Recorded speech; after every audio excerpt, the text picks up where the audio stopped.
नमस्कार। हम हैं रुद्रेश कुमार निगम, वरिष्ठ सामाजिक कार्यकर्ता, मार्गदर्शक एवं सलाहकार।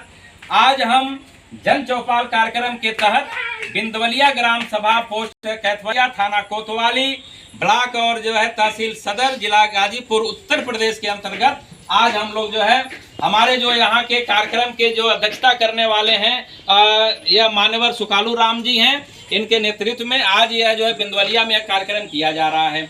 साथियों, इस कार्यक्रम का जो मुख्य उद्देश्य है वह यह है कि बाबा साहब डॉक्टर भीमराव अंबेडकर जी ने जब हम लोगों को आज़ादी मिली 15 अगस्त 1947 को, तो बाबा साहब ने भारत का संविधान का निर्माण किया, जिसको हम बोलते हैं यह मेरा धार्मिक ग्रंथ है। उस धार्मिक ग्रंथ में बहुत सारे अधिकार हम लोगों को दिए गए हैं, लेकिन अफसोस की बात कि हमारे समाज के लोगों को सब कहानी पता है।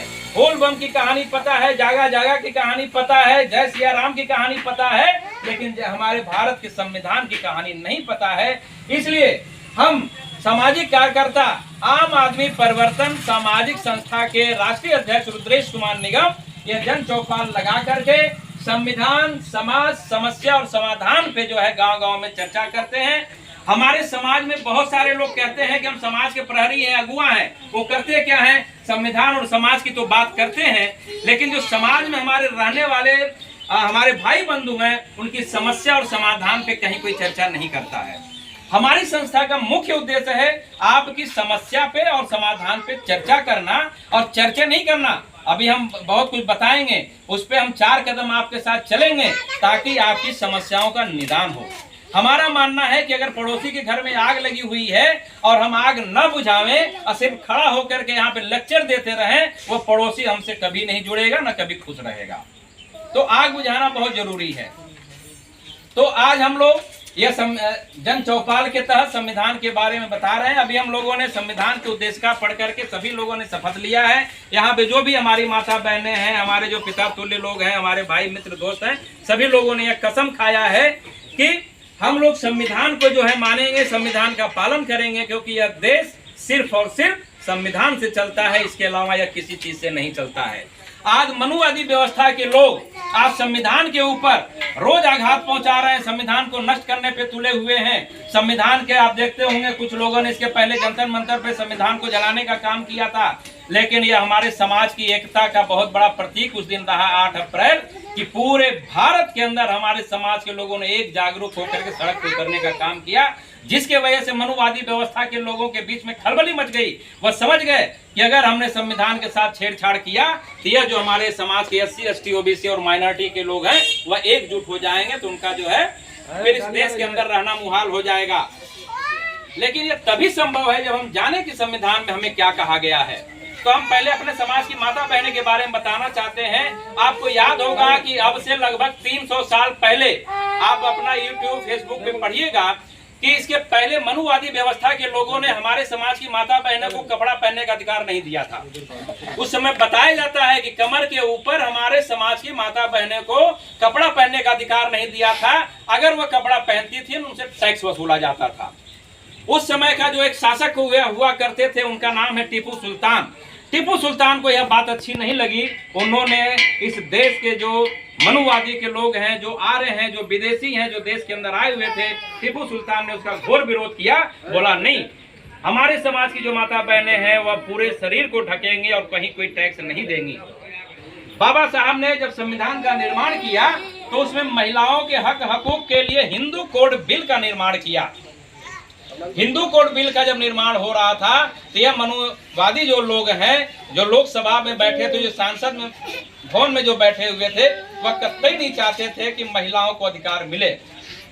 आज हमारे समाज की जो माता बहनें हैं, कपड़ा पहन रही हैं, शादी ब्याह कर रही हैं, शौक श्रृंगार कर रही हैं, घर द्वार बना के रह रही हैं, यह किसी गीता, रामायण, महाभारत, देवी देवता ने नहीं दिया था। यह हमारे जो वंशज है, हमारे जो पूर्वज हैं, हमारे लिए जो देवतुल्य हैं, बाबा साहब ने संविधान की बदौलत महिलाओं को अधिकार दिया। क्या क्या अधिकार दिया?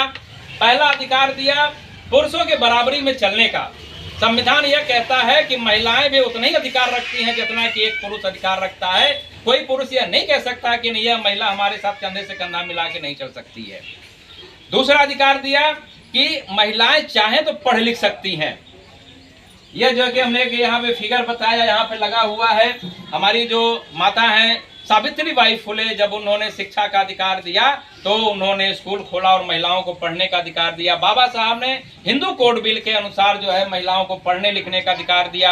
उसके बाद पढ़ लिख करके महिलाएं चाहें तो नौकरी भी कर सकती हैं, अपना कोई बिजनेस कर सकती हैं, अपना जो है कि वह कोई भी रोजी रोजगार कर सकती हैं। इस पे कोई प्रतिबंध नहीं लगा सकता है, कोई भी प्रतिबंध नहीं लगा सकता, यह नहीं कह सकता कि यह महिला है यह नौकरी काहे करेंगी, ऐसा कहने वाला कोई नहीं है। साथ में बच्चों के लिए पढ़ने लिखने का जो अधिकार दिया गया, जिसमें आप देखे होंगे, आप सुने होंगे, शिक्षा का अधिकार, राइट टू एजुकेशन।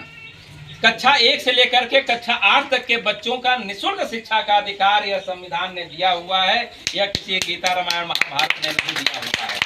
हमारे गांव के लोगों को सिर्फ एक बात पता होती है कि फलाने प्रधान है, अब प्रधान अपने बाप का कमाई जो है वो अपने घर से पेंशन के रूप में देते हैं, तो चल के प्रधान जी का हाथ गोड़ जोड़ ले तो प्रधान जी हमारा पेंशन पास कर देंगे। ऐसा कहीं नहीं है, यह किसी के घर का नहीं है। यहाँ तक कि हमारे देश का प्रधानमंत्री भी नहीं कह सकता कि हमारा बाप चाय बेचता था तो चाय की कमाई का पैसा हम आपको पेंशन में दे रहे हैं, वो अभी नहीं कह सकता है। कौन कह सकता है? यह संविधान कह सकता है कि संविधान में हमने पावर दे रखा है, आप 60 साल के ऊपर हो गए हैं तो वृद्धा पेंशन लेने का अधिकार है, आप वृद्धा पेंशन अपना बनवाइए और 1000 रुपया महीना पाइए। यह माता हमारे जो समाज की महिलाएं हैं उनके लिए भी है, जो पुरुष है उनके लिए भी। अपने गांव में देखा गया है कि लगभग 20 घर में 15 से 20 घर में एक विधवा महिला पाई जाती है। उन विधवा महिलाओं के लिए भी संविधान ने अधिकार दे रखा है, उनके लिए विधवा पेंशन का निर्माण किया गया है। वह जो है कि अपना ऑनलाइन रजिस्ट्रेशन करा करके समाज कल्याण में जमा करें, उनको भी विधवा पेंशन मिलेगा। हर 25 घर में एक विकलांग व्यक्ति पाया जाता है, उस विकलांग व्यक्ति के लिए भी सरकार ने संविधान के मार्फत विकलांग पेंशन का निर्माण कर रखा है। क्या इतनी सहूलियत देने वाला आज तक कोई देवी देवता पैदा हुआ था? क्या कोई ऐसी किताब पैदा हुई थी? या हम कह रहे रामायण ही पढ़ते हैं लोग, रामचरितमानस पढ़ते हैं, महाभारत की किताब पढ़ते हैं, गीता पढ़ते हैं, क्या उसने आज तक हम लोगों को इतनी मजबूती देने का काम कभी किया? नहीं किया। इस समय गांव के अंदर प्रधानमंत्री आवास योजना चल रहा है, वह भी संविधान की ही देन है। वह हमारे गांव के ग्राम प्रधान, लेखपाल और सेक्रेटरी या जो है कि तहसीलदार या एसडीएम, डीएम के घर की बपौती नहीं है। यह संविधान के द्वारा हमारे समाज के जो गरीब तबके के लोग हैं उनको निःशुल्क व्यवस्था दी गई है।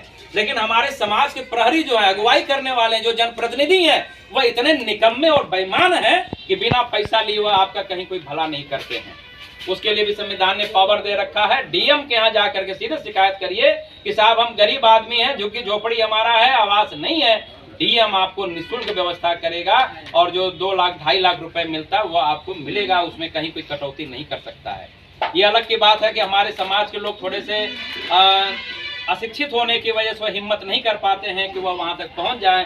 यह जन चौपाल लगाने का वजह सिर्फ यही है कि मेरा यहाँ नंबर लिखा हुआ है, हमारा नाम गाँव लिखा हुआ है, आप हमसे संपर्क करें, अपनी समस्या को। हमारा काम है आपको सही सलाह देना, सही जगह पहुंचा देना, ताकि आपकी समस्या का समाधान हो जाए।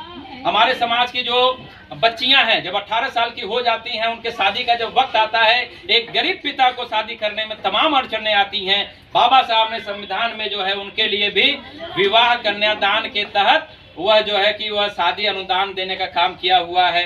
आप शादी अनुदान का फॉर्म भरिए और आप वहां से 50,000 रुपये आपको मिलता है।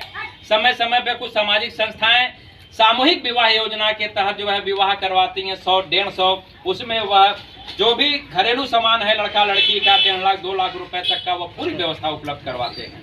यह संविधान की पावर है। ऐसी तमाम चीजें हैं। यहाँ तक कि बाबा साहब ने जब संविधान का निर्माण किया तो वह पशु पक्षियों के लिए भी कर रखा है। तो अब यहाँ हमारा फर्ज यह बनता है कि संविधान का कर्ज उतारने के लिए, इस संविधान के द्वारा मिले हुए अधिकार का जो है कर्ज उतारने के लिए, यह जो कुदरत है, यह जो पेड़ पौधा हवा है, यह जो हम सांस ले रहे हैं, वो सांस लेने का हम कुदरत को, पेड़ पौधे को पैसा नहीं देते हैं। लेकिन अभी तबीयत किसी की खराब हो जाए, हॉस्पिटल में भर्ती हो जाए और जब वह जा करके जब ऑक्सीजन चढ़ाएगा तो डॉक्टर बोलेगा भैया 10,000 रुपया डेली का लगेगा। तब आदमी को समझ में आता है कि ऑक्सीजन इतना महंगा हो गया है और यहाँ फ्री में ऑक्सीजन मिल रहा है तो आदमी की इसकी वैल्यू नहीं समझ में आती है तो हम कुदरत के ऋणी हैं। तो यह संविधान में सब कुछ लिखा हुआ। बाबा साहब कहते हैं कि आप अगर किसी के ऋणी हैं तो जीते जी उसका ऋण उतार दीजिए। यह जो जन चौपाल का कार्यक्रम हम लोग कर रहे हैं, मेरे भी मन में एक भाव है कि बाबा साहब ने जब पढ़ने लिखने का अधिकार दे दिया और हम पढ़ लिख करके आज इस काबिल हो गए हैं कि 4 बात लोगों को बता सकते हैं, तो यह हमारा कोई मतलब आप लोग ऐसा नहीं हम कोई एहसान कर रहे हैं, नहीं, आप लोगों का एहसान हमारे ऊपर है कि हम यहाँ बता रहे हैं और आप लोग यहाँ सुन रहे हैं। ये हम कर्ज उतार रहे हैं, कोई एहसान नहीं कर रहे हैं। यह कल को जाने के बाद हमारे समाज के कुछ ऐसे 1-2 नुमाइंदे आ जाते हैं जो उंगली उठाते हैं, अरे वो फलाने तो आए थे, वो तो अपने स्वार्थ के लिए आए थे। नहीं, ऐसा कहीं कुछ नहीं है। लाख बेईमानी हो जाए, लाख भ्रष्टाचारी हो जाए, चोरी हो जाए, लेकिन फिर भी वहीं भी इंसानियत जिंदा है। और उसी इंसानियत के नाते यहाँ पे आकर के हम अपना कर्ज उतारने के लिए अपने भाई बंधु, अपने समाज के बीच में जा करके लोगों को जागरूक करना, संविधान के बारे में बताना, उनके जो मौलिक अधिकार हैं उनके बारे में बताना, सरकार की जो योजनाएं हैं उसके बारे में बताना, ताकि वह उसका लाभ लें और अपनी समस्याओं को वह दूर कर लें। यह तभी संभव है कि जब हम समस्या और समाधान पर चर्चा करेंगे, तभी यह संभव है। इसीलिए हम फिर खुले दिल से कह रहे हैं कि हम कोई एहसान नहीं कर रहे हैं, हम बल्कि आप लोगों का एहसान ले रहे हैं कि आप लोग इतनी धूप के बावजूद भी हमारी बातों को सुन रहे हैं। तो आप लोग जो भी जेन्युइन समस्या हो, समस्याएं जेन्युइन होनी चाहिए, सार्वजनिक समस्या होना चाहिए, पर्सनल समस्या नहीं होना चाहिए कि पति पत्नी का घर में झगड़ा हो रहा है और उसको चल करके हम जो कहें, नहीं, वह तब आप कहिए जब लगे कि यह झगड़ा अब घर में सुलझने वाला नहीं है। तो कोर्ट कचहरी में जाने से पहले जो सामाजिक संस्थाएं हैं, जो जिम्मेदार लोग हैं, उन तक पहले अपनी बात पहुंचाइए। हम लोग प्रयास करते हैं कि हमारे समाज का जब कोई विवाद होता है तो हम लोग उसको कोर्ट कचहरी के बाहर ही फरियाने का प्रयास करते हैं, क्योंकि देखिए खून तो हमारा आपका सभी लोग का एक ही है, DNA सबका एक ही है। और हम लोग का खून जो है ना, दूध कितना बड़ा तेजी से उबाल मारता है, और 5 मिनट जो ठंडा होता है तब समझ में आता है कि तो बड़ी गलती हो गई। जब हमारे लोग कोर्ट कचहरी में चले जाते हैं, वकील को जब 4 महीने की फीस दे देते हैं, 10,000 20,000 जब खर्च हो जाता है, तब लगता है कि बहुत गलती हो गई। हम लोग उस गलती को बचाने के लिए, उस पैसे को बचाने के लिए, उस समय को बचाने के लिए यहाँ इस जन चौपाल के मार्फत लोगों के बीच में जागरूकता ला करके प्रयास करते हैं कि भाई आप जान लो, आपको वहाँ जाने की जरूरत ही न पड़े। हो सकता है आपका समस्या का निदान आपके घर के बाहर ही हो जाए, आपको जो है थाने में और जो है कोर्ट कचहरी, हाई कोर्ट जो है जाने की जरूरत ना पड़े। तो ऐसी तमाम समस्याएं हैं। हमने यह 4 पन्ने का आप लोगों को दिया है, इसमें बाकायदे हमने सब लिख रखा हुआ है। उसके बाद हम लोग थोड़ा सा धर्म पे बात कर लेते हैं, जबकि धर्म बहुत ऐसा नहीं, कोई विषय नहीं है। हम लोग यहाँ पे कोई हिंदू मुस्लिम सिख ईसाई पे बतियाने नहीं आए हैं, लेकिन जिसने संविधान का निर्माण किया, जो हमारा महापुरुष है, जो हमारे पूर्वज हैं, यह जो विश्व रत्न बोधिसत्व बाबा साहब डॉक्टर भीमराव अंबेडकर जी हैं, जब उन्होंने 1000 साल की दास्ता का जब क्रम देख लिया तो उन्हें यह समझ में आ गया कि हम जिस इस समय समाज में हैं, जिस धर्म में हैं, इस धर्म से हमारा भला नहीं होने वाला है। तो बाबा साहब ने अपने लाखों अनुयायियों के साथ उन्होंने वर्तमान धर्म को छोड़ करके बौद्ध धर्म ग्रहण कर लिया था। तो इस पे लिखा हुआ है कि बाबा साहब जो है 14 अक्टूबर 1956 को नागपुर में अपने लाखों अनुयायियों के साथ बौद्ध धर्म ग्रहण कर लिया था। जब बाबा साहब ने बौद्ध धर्म ग्रहण किया तो बाबा साहब ने 22 प्रतिज्ञा भी ली थी। उस प्रतिज्ञा में पहला जो लिखा हुआ है कि मैं ब्रह्मा विष्णु और महेश को कभी भगवान नहीं मानूंगा, न मानने दूंगा। हमारे समाज के लोग आज आडंबर में फंसे हुए हैं। हम एक सीधी सी बात कहना चाहते हैं, अगर हमें भूख लगी है और आज हम अपने मान्यवर सुखालू राम जी के यहाँ दरवाजे पे आए हुए हैं, अगर हमें भूख लगी है तो वहाँ ईंटा पे, पत्थर पे, मंदिर में माथा पटकने से हमारा पेट भर जाएगा? या मंदिर में से निकल करके कोई आएगा कि बेटा खड़े हो जाओ, क्या बात है, हम बोलेंगे भूख लगी, बोला ले घी मक्खन मलाई खा ले? नहीं। लेकिन अगर यकीनन अगर हम अपने सुखालू जी के अगर पैर पे हम माथा पटकेंगे तो इनको जो दया आएगी, बोले अरे भैया उठो, क्या बात है, हम बताएंगे कि भूख लगी है, ज्यादा नहीं, कम से कम 1 रोटी की व्यवस्था तो कर सकते हैं ना। तो हमारे लिए तो भाई अब हमारे समाज के लोग जो है कि हमारे लिए देवी देवता हो गए। ये मंदिर में बैठे हुए लोग हमारे कभी भी भला न तो 5000 साल पहले किए ना अब करेंगे। इसीलिए बाबा साहब ने यह 22 प्रतिज्ञाएं लिख दिया। इस प्रतिज्ञा का पालन करिए। आप लोग जो है नशा पताई से दूर रहिए, गलत चीजों से दूर रहिए और अच्छे लोगों के संगत में रहिए। 4 लोग जब बैठिए, अच्छी बातों पे चर्चा करिए।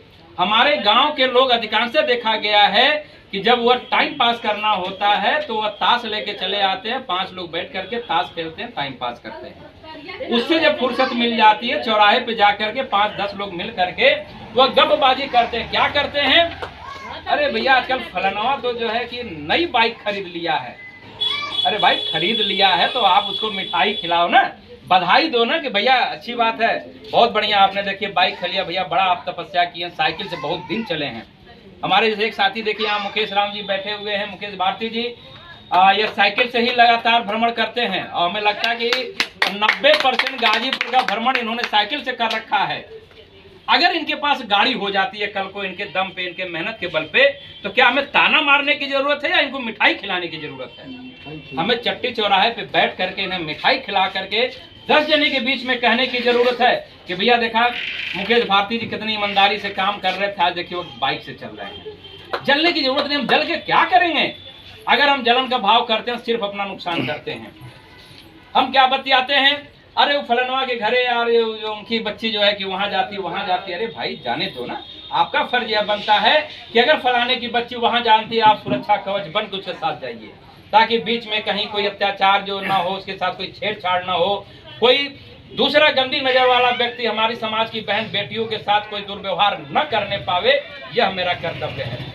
ऐसा नहीं है कि आज हम यह सोच लें कि नहीं मेरी बहन तो सुरक्षित है, दूसरे की बहन के साथ कोई बात हो या नहीं। आज हम जिस समाज में रह रहे हैं, यह मान के चलिए कि अगर हम दोनों एक मुट्ठी ताकत नहीं बनेंगे, एक दूसरे का सहारा नहीं बनेंगे, तो आज मेरा नंबर है, कल आपका नंबर होगा, परसों आपका नंबर होगा। डेली आप यूट्यूब पे देखते होंगे, समाचार में देखते होंगे, फेसबुक पे देखते होंगे, हमारे समाज की बहन बेटियों के साथ आए दिन अत्याचार हो रहा है। और इतने निकम्मे ये अत्याचारी होते हैं, इतने निर्दयी होते हैं कि बेरहमी से उनको मार भी देते हैं।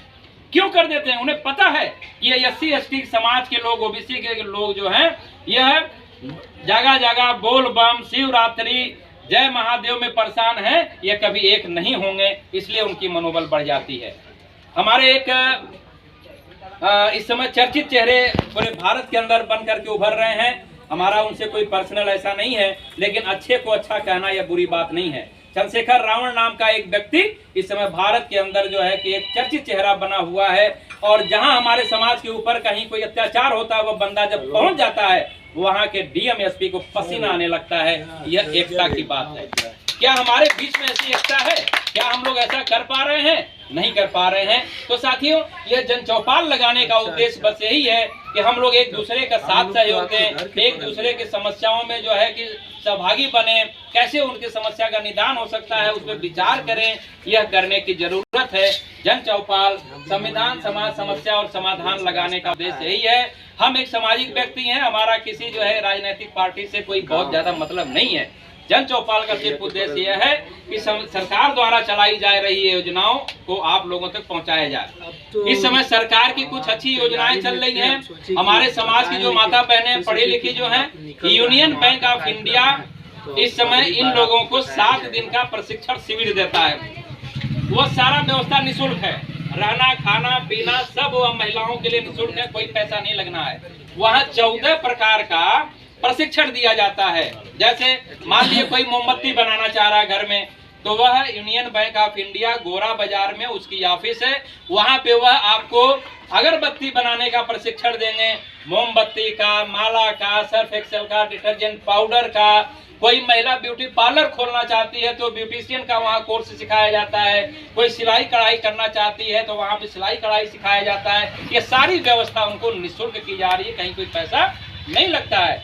उसके बाद जब 7 दिन का कोर्स पूरा हो जाता है तो बैंक उन्हें प्रमाण पत्र देता है, और साथ में वह यह कहता है कि अगर आप अपना निजी कोई दुकान दौड़ी खोलना चाहते हैं, कारोबार करना चाहते हैं, तो वह 5 से 10 लाख रुपए का ऋण भी आपको देता है, बिना किसी गारंटर के, बिना किसी कागज पत्र। कागज में क्या रहेगा? सिर्फ कोई प्रमाण पत्र रहेगा। तो यह इतनी व्यवस्था दे रखा है। उसके बाद अभी हमने समाज कल्याण का नाम लिया। समाज कल्याण में जो अनुसूचित जाति का जो समाज कल्याण है, वह हमारे समाज के बेरोजगार पढ़े लिखे नौजवानों को रोजगार उपलब्ध करवाने के लिए बहुत सारी सुविधाओं को दे रखा है। हमारे लोग या तो जानते नहीं है, जानते हैं तो वहां जाते नहीं है। भाई जब आप नहीं जाओगे तो हैंड पाइप वहां लगा हुआ है, हैंड पाइप अपने आप पानी नहीं देगा, हमें हैंड पाइप तक जा करके हैंड पाइप को चलाना होगा। तो वह जो ऑफिस बनी है, आप वहां जाइए, उनसे संपर्क करिए। नहीं समझ में आ रहा है तो आप मेरा नंबर ले लीजिए, हमसे पूछिए। यहाँ पे अनिल जी बैठे हुए हैं, उनसे पूछिए, मुकेश जी हैं, उनसे पूछिए, आप जानकारी करिए कि हमारे लोगों के लिए क्या व्यवस्था है। इस समय समाज कल्याण अनुसूचित जाति विभाग की तरफ से गांव-गांव में 5-5 लोगों का एक समूह बना करके उन्हें 10 लाख रुपए तक का ऋण मुहैया करवाया जा रहा है कि आप लोग मिल करके चाहो तो कोई रोजी रोजगार कर सकते हो। यह व्यवस्था जो है दे रहा है। पढ़ाई लिखाई के लिए छात्रवृत्ति की अच्छी अच्छी योजनाएं बनी है। हमारे समाज का कोई होनहार बच्चा है, पढ़ने लिखने में तेज है, माँ बाप गरीब हैं, मजदूरी कर रहे हैं, नहीं पढ़ा सकते हैं, उनके लिए सरकार ने योजना बनाया हुआ है। वहाँ जो है सरकार अनुदान देती है। आप चाहें तो इंटर के बाद BA कर लें, MA कर लें, BSc कर लें, BCom कर लें, PhD भी करना चाहें। यहाँ तक कि अगर वो बच्चा तेज और हौसला उसका अगर अमेरिका जाके पढ़ने का है तो संविधान के तहत सरकार ने वह भी व्यवस्था उपलब्ध करवा रखा है। तो आप चाहें तो वह ऋण लेकर के आप जो है कि पढ़ाई को आगे रखें, ताकि हमारे समाज के बीच में ज़्यादा से ज़्यादा IAS, PCS, जज, कलेक्टर की संख्या बढ़े। आप लोगों को बता देना चाहते हैं कि अभी 2022 का जो UPSC का परिणाम आया है उसमें हमारे SC ST समाज की 154 बच्चे और बच्चियों ने जो है कि IAS और IPS का जो है किताब हासिल किया है, वह नौकरी में चले गए हैं। यह बहुत बड़ी बात है। और अच्छी, उससे भी अच्छी बात यह है कि उस 154 में लड़कियों की संख्या ज्यादा है। हमारे समाज की लड़कियां जिलाधिकारी बनी है इस समय बहुत ज्यादा संख्या में। तो यह संविधान की देन है, यह किसी भी देवी देवता की देन नहीं है। इसलिए यह जन चौपाल के तहत हम लोग बताने के लिए यह कार्यक्रम चला रहे हैं कि आप लोग भी जुड़ें, अच्छी चीज को जानें, संविधान को पढ़ें, फालतू चीजों को फेंक दें। और यह गीता, रामायण और चौपाल, शिव चर्चा और रामचरितमानस पाठ कराना बंद कर दें। उस पाठ से कुछ नहीं होगा। अगर होता तो सीधी सीधी एक उदाहरण हम देना चाहते हैं कि अगर दो लोगों में झगड़ा हो गया तो यह बताइए क्या वह झगड़ा होने के बाद मंदिर में भाग के जाता है, भगवान बचा लाओ फलाने हमके मारत हुए? कभी कभी सुना आप लोगों ने मंदिर में भाग के गया है? कहाँ जाता है? थाने में भाग के जाता है। थाने से नहीं फरियाता है तो कोर्ट में भाग के जाता है। वह थाना और कोर्ट किसका बनाया हुआ है? संविधान के द्वारा बनाया हुआ है। इसका मतलब कि हम जहाँ जाते हैं उसमें कोई पावर नहीं है। पावर इस संविधान के द्वारा जो चीजें बनाई गई हैं उसमें दिया गया है। तो हम लोगों को यह सब करने की जरूरत है। हमारे समाज के अंदर थोड़ा सा यह जो एक गलत प्रवृत्ति आ गई है, लोग नशा में थोड़ा सा ज्यादा इन्वॉल्व रहते हैं। नशे में आने की वजह से हमारे जैसे देखिए इन्होंने शिव बच्चन राम जी ने बहुत अच्छी बात बताई कि अगर हम 400 रुपए कमाते हैं, शाम को जो है 300 रुपए का मुर्ग मुसल्लम दारू पी के उड़ा देते हैं और घर में जाके जब बीवी से खाना मांगता है कि लोग कहाँ से खाना देगी? बच्चा पढ़ाई कर रहा है, फीस मांग रहा है, पैसा नहीं, वो पैसा नहीं दे रहा है। हम कह रहे हैं कि आप 300, 200, 100 रुपए का दारू पीने से अच्छा है कि 100 रुपए का आम खरीद लीजिए, दूध खरीद लीजिए, घर भर मिल बैठ के खाइए। एकता बढ़ेगी, बच्चे भी मानेंगे नहीं हमारे पापा, हमारे पिताजी, हमारे ताऊ जी बहुत अच्छे आदमी, हम लोग की जिम्मेदारियों का निर्वहन करते हैं। 4 पैसा बचेगा आप ही लोग के काम में आएगा, दूसरे के काम में नहीं आएगा। और आजकल महंगाई का इतना दौर है कि अगर आपने 4 पैसे बचा के नहीं रखा तो बच्ची के जब शादी का समय होगा तो कोई साथ देने वाला जल्दी नहीं मिलेगा। या तो सरकार की योजना या सामूहिक विवाह योजना ही काम आएगी, या तो आपका खुद का संचय किया हुआ धन इकट्ठा होगा वही काम आएगा। बच्चे को अच्छी पढ़ाई करना है, फीस नहीं है तो आपका 10-10 रुपए बचाया हुआ महीने में 300 हो जाएगा तो बच्चे के काम में आ जाएगा। अच्छा खाएंगे, सेहत अच्छा रहेगा, सेहत अच्छा रहेगा तो आप बीमार नहीं होंगे। कॉमन सी बात है कि अगर दिन भर जो व्यक्ति दारू पीता है तो क्या आपको लगता है कि उसका लीवर और किडनी और फेफड़ा स्वस्थ रहेगा? नहीं स्वस्थ रहेगा, कहीं ना कहीं दिक्कत होगा, बीमार होगा, भाग के डॉक्टर के पास जाएगा और डॉक्टर एक झटके में बोलेगा कि मेहरारू के जवाना नथिया बेचदा, बसई बेचदा, गले में मंगलसूत्र बेचदा, 50,000 रुपया लिया तब तुम्हारी इलाज हुई। या बड़ी मशक्कत से घर द्वार बनाए, घर द्वार बेच दीजिए तब इलाज होगा। हमारा यह कहना है कि हम फिर आखिर वक्त करें ही क्यों? खाना है अच्छा चीज खाइए, पीना है अच्छा चीज पीजिए। वैसे भी हमारे महापुरुषों ने कह रखा है जैसा खाएंगे अन्न वैसा होगा मन, और जैसा पिएंगे पानी वैसा होगा वाणी। भाई गंदा रंगीन पानी पिएंगे तो नाली में लौट जाएंगे, उल्टा सीधा बोलेंगे, गाली गलौज करेंगे। तो यह सब चीजों को ध्यान रखने की जरूरत है। हमारे समाज को एकजुट होने की जरूरत है, अच्छे बातों को जानने की जरूरत है। फिर भी हम एक सामाजिक व्यक्ति होने के नाते हम रुद्रेश कुमार निगम फिर से एक बार बोल रहे हैं कि मेरा नंबर आप लोग नोट कर लें। अगर आपको लगे कि कहीं कोई हमारे सहयोग की जरूरत है तो एकदम निस्वार्थ बेफिक्र होकर के आप हमसे संपर्क कर सकते हैं। हमसे जो भी बन पड़ेगा हम आपका साथ सहयोग करने के लिए तैयार हैं। आप लोगों ने हमारी बातों को ध्यान से सुना, गौर से सुना, बहुत बहुत धन्यवाद। तहे दिल से शुक्रगुजार हैं आप लोगों के। और खास तौर से हम अपने मानवर सुकालू राम जी के शुक्रगुजार हैं कि आपके वजह से आज यह बहुत ही अच्छा यह बिंदवलिया में हम लोगों का जन चौपाल का कार्यक्रम हुआ। साथ में हमारे साथी जो अनिल कुमार जी हैं, जिनके माध्यम से हम लोग यहाँ पे आए हैं, उनका भी शुक्रगुजार हैं। साथ में हमारे मुकेश राम जी हैं, संजय गौतम जी हैं, मल्लन राम बिंद्रा जी हैं, शिव बचन राम जी हैं। इन लोगों के साथ सहयोग से आज का कार्यक्रम बहुत अच्छा हुआ और आप लोगों ने इत्मीनान से, धैर्य से सारी बातें जन चौपाल के तहत संविधान के द्वारा जो बताई गई है आप लोगों ने सुना। हम इसके लिए शुक्रगुजार दिल से बधाई देते हैं और आज के कार्यक्रम को खत्म करते हैं। जय भीम, जय भारत, जय संविधान।